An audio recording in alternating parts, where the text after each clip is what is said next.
Hello, welcome to HBM's Crypto-Corner for Wednesday, April 24th, 2024. We have quite a few things to talk about, so let's get started. 5 things about me, anthropologist Jeff Meldrum. Talks about his background. Question 1. Why did you become a researcher, engineer, scientist? Answer. I've always been fascinated by life on planet Earth, from my first insect collection to the recovery and naming of extinct primate species from fossil remains.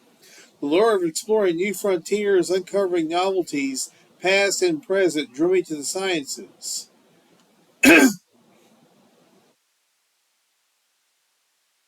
There's question 2. Share a story from your past that led to your choosing your field of work. What are you most proud of in your work? Share a comment or opinion you have on a topical science-related issue. And share a web link /video/blog, etc. that you found that really excites you and tell us why.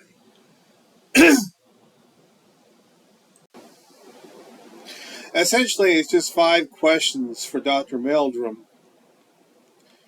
I'll let you guys read the answers in the link below. But I thought it'd be interesting to check it out. Now here's something absolutely crazy. Video: Oklahoma man found guilty in Sasquatch summoning murder trial. News 12 at 6, I'm Brenda Teal. I'm Jeff Eliasoff. Today in Ada, trial began for a man accused of murdering his friend during a fishing trip because he thought the friend was summoning Bigfoot to kill him. News 12's Caroline Cluis-Fletcher explains what happened today in court. Around a dozen of Jimmy Knighton's family members showed up at his accused murderer's trial on Tuesday. Larry Sanders is accused of killing Knighton when the two went fishing in July of 2022. Sanders allegedly called the cops himself after Knighton was killed and confessed to strangling and hitting Knighton. Sanders reportedly told officers he killed Knighton because Knighton had been calling Bigfoots to the area where they were noodling on the South Canadian River and that the Bigfoots were planning to kill and eat him. Sanders has waived his right to a jury trial, so the judge will be deciding whether or not he's guilty. Tuesday, Oklahoma State Bureau of Investigation's agent Justin Brown took the stand and spoke to the courtroom about his interrogations with Sanders and his investigation of the crime scene. Brown told the courtroom he wasn't sure if Sanders' Bigfoot explanation was a delusion or if it was an outright lie, but he is confident that Sanders did not see a Bigfoot, saying it was the only thing Sanders told him that seemed off. The defense raised questions about Sanders' mental health and substance abuse history, what law enforcement used DNA evidence for, and suggested that Sanders believed he was in a life-or-death struggle with Knighton. Sanders faces up to life in prison if convicted. The trial will resume Wednesday morning. In Ada, Caroline Cluis-Fletcher, News 12. Well, apparently the man was found guilty. An Oklahoma man who killed his fishing buddy out of fear that he was about to be sacrificed to Sasquatch was found guilty of first-degree murder in a rather speedy trial that featured something of a surprising twist. The headline-making case saw Larry Sanders accused of killing Jimmy Knighton during a July of 2022 fishing trip wherein he had come to believe that the victim had summoned Bigfoot to eat him. In a surprising development at the start of the trial on Tuesday, his attorney repeatedly pivoted from the expected argument that Sanders was guilty by reason of insanity and instead posited that the fisherman was actually innocent because he had acted in self-defense. Self-defense. Yeah. Okay. If he wants to try an insanity defense, yeah, let him do that. But he was found guilty. Now, whether this means he's going to be committed to an insane asylum or he's going to be put in prison, I suppose that's yet to be determined. But this is not the first time the legal system has been involved with Sasquatch. Back in the late 90s, so was it Kerry Stainer claimed that he was a Bigfoot researcher in Yellowstone, and he killed a few young ladies.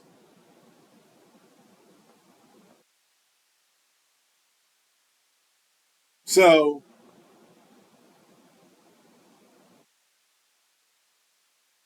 That's just crazy stuff. Again, we don't know if he's going to be able to utilize an insanity defense or not and say, oh, he was temporarily insane at the time. But I guess stranger things have happened in the legal system. Searching for Sasquatch, this community of researchers scours the woods and the web for proof. Squatchers hope to find proof with hair samples and footprints. And they use several shots from the Sasquatch Sunset movie. When Connor Flynn was 12 years old, he had a nighttime encounter that changed his life. He saw a large dark figure that he believed could have been Bigfoot. In following years, we found footprints, 2 hair samples that had been submitted to studies, and recorded boogers communicating with each other, Flynn shared. Some may say this was merely a figment of his imagination. However, it was believable enough to inspire him to start a YouTube channel dedicated to the subject and become a self-proclaimed cryptid researcher. Flynn is part of a group known as Squatchers, or individuals who have an affinity towards this hairy, human-like mythical creature. Whether that's from personal experience or that they are simply allured by the concept, these people believe life is too short to have questions go unanswered. Similar to Flynn, researcher and podcast creator Shane Jones recalls his interest in Sasquatch starting when he was around 6 years old.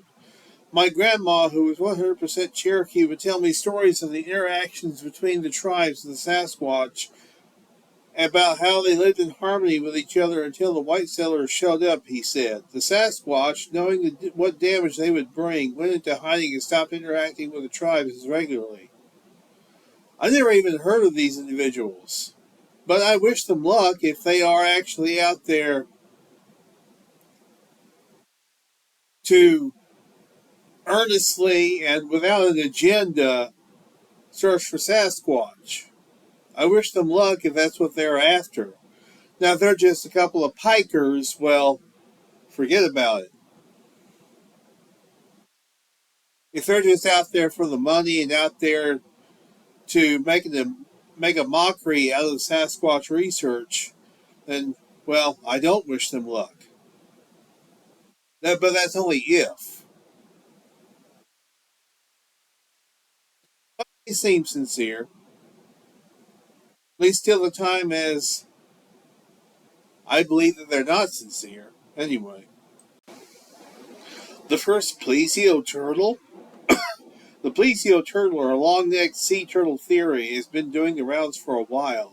I covered the idea in 2013 in this article, being inspired by a Nessie documentary from 2009 which looked at it. I wrote a more recent article in 2021 where giant turtles had been proposed in 1933 as an explanation for this monster, albeit without the long neck. The theory is rational enough and has been applied to other forms of aquatic cryptids. Now, I don't know when this theory came into being, but it looks like someone was thinking about it back in about 1895, as the above 4-inch chocolat Suchard trading card shows. However, what the artist was trying to say is not so apparent. We have the traditional plesiosaurus, but with a shell on its back, like the turtles of today. We then have a picture in the top right corner of Chelonia mitis, or the green sea turtle. What are we to deduce from these juxtaposed illustrations? The plesiosaur had a shell, and the modern sea turtle is its descendant? Or is he reimagining a plesiosaur based on the sea turtle? A couple of other monster cards from the company show similar themes for an Elasmosaurus and Iguanodon, a comparison of the large of yesterday with the little of today.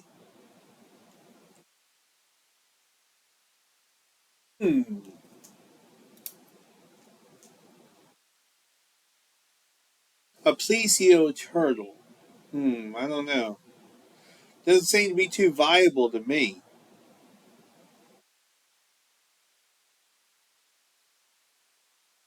And anyway, there's always a possibility that Nessie is not a plesiosaur after all, that it's something else. A zeuglodon, a long-necked whale. But would whales go on land? Because there have been land sightings of Nessie. So it makes one wonder, doesn't it? guys may remember last week I was discussing the fact that Loren Coleman was moving his headquarters, his Cryptozoology Museum, to Bangor, Maine. Well, apparently the Cryptozoology Museum opening has been delayed. The founder of a Maine museum dedicated to cryptids such as Bigfoot and Loch Ness Monster is trying to raise about $500,000 before he can relocate from Portland to a historic building in Bangor. While Loren Coleman originally planned to open the International Cryptozoology Museum at its new location on 490 Broadway this year, he and his wife now live in the Queen City. He now hopes to do so in mid-2025. First built in 1945, the property needs major renovations before it can welcome visitors. Hopefully by the end of 2025, we'll move the whole museum up to 490, he said Monday. That will be our flagship museum. So just a bit of a delay. Hopefully he'll be able to move the museum next year. Right now, not so much, but hopefully for 2025. I wish you luck, Lauren. Finally, watch. Panther filmed crossing field in England.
Of course, there have been reports for years of panthers and large black cats seen in England.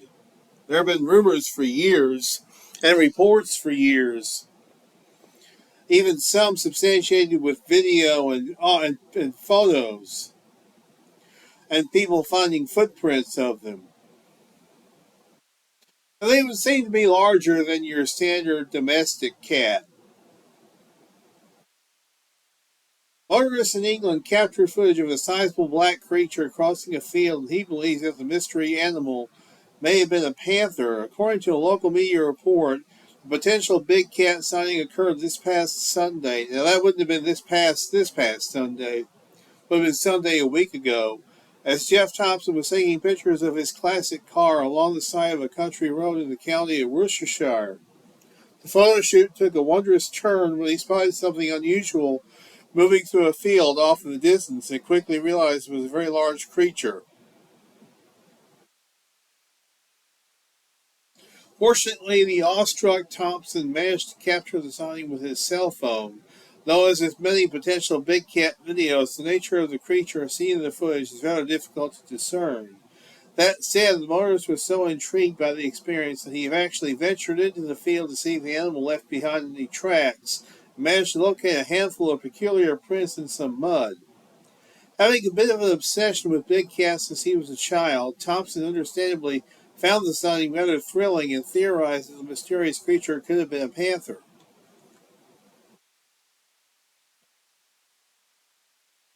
Very interesting. If indeed it was actually a panther that he saw and videotaped, or videoed rather. We don't have videotape anymore. We don't use videotape. That he videoed. Was it a black panther? It may have been. Who knows? It's entirely possible. Quite the fascinating case, and quite the fascinating ongoing series of cases there on the British Isle. That's good there for this week. I want to thank you very much for tuning in. You guys are the heart of the show. I always say that, but I always mean it. And I'll continue to do this as long as you guys want me to. And for the 9th year in a row, going on almost 10 years, it'll be 10 years in 2025. Grand total, as of this year, of 16 years since I started HBM's Crypto-Corner as a podcast. Next year it'll be 17 years. Wow, that's a long time. And anyway, also the Sasquatch Experience. Don't forget about it. SasquatchExperience.com if you guys want to check out our show. We have shows every other week on Monday nights, 9 Eastern, 8 Central. And it's usually live on Facebook, on our Facebook page, Sasquatch Experience. So, until next week. Oh, by the way, check out HBM's UFO Corner this week. I talk about the Kecksburg incident. Think you guys will enjoy that. So again, until next week, y'all be good or be good at it. It's HBM's Crypto Corner.